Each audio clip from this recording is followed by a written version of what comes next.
Hey guys, just wonder, you're a tourist here in Alaska. You just come here to visit, to do your hikes, to explore Alaska around. Did you imagine that? So let's move on. You're hiking, let's say a triple lake, like me here, and you just hear weird noises around you, and you just might think like, I don't know, it's a little cute creature walking around me like an animal. But what if I'll tell you that maybe you're this close to see a little people of Alaska? You might think it's a fairy tale. Well, then just grab a seat and join me, my friend, and listen my story. And after that, I'll let you judge if it's a fact or just a fairy tale. Believe me or not, but the little people of Alaska been here in this forest of Alaska much way before the native folks. But the native folks are those ones who get better connection with them, and they got so close that even sometimes they can communicate with them. As in every story between Native Americans here, people pass that myths, legends, and secret knowledge from generation to generation, creating that mystery around it. So, who are those little people? Well, from some people, some folks that got so lucky to see them, they can describe them as a little people about 3 to 4 feet tall. They have really, most of them, they have really hairy face and pointy ears. Well, you might think they are really cute then. No, they're not. Everything about Alaska hide its secrets and the darkest sides. Let's say about their personality. But first to move on, let me tell you that their name, Native Americans named them Yupiks. They have a lot of names, but one of the famous one is a Yupik. About their personality, there are a lot of stories out there, about this story. There was one guy, wasn't smart enough, let me tell you this. He just chopped off the tree around where they live. And that was a terrible consequence for him.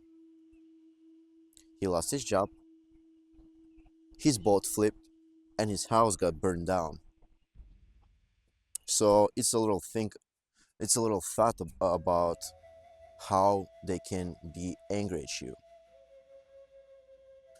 Those folks live in a forest nearby the rivers in the mountains of Alaska.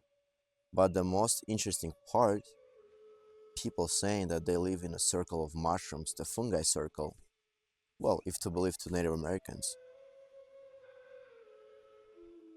Sometimes you just can walk and find in the wild a circle of fungi. It never happened to me before, but I hope if I'll find it, I'll be super careful and respectful. So, if you think about the stories about the Yupiks, you have to be really respectful to nature and really careful because Alaska not gonna give you more chances if you disrespect this place. So let's move on. So you might think that Yupiks are evil. No, they're not. They're just creatures as us. They like to live far away from the people, which I don't blame them and totally understand. And they want to feel safe. That's my opinion about it.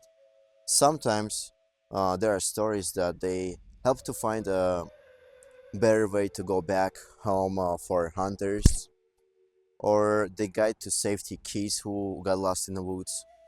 There are many stories and victims about the Yupiks. God, these mosquitoes here in Alaska just is just another story.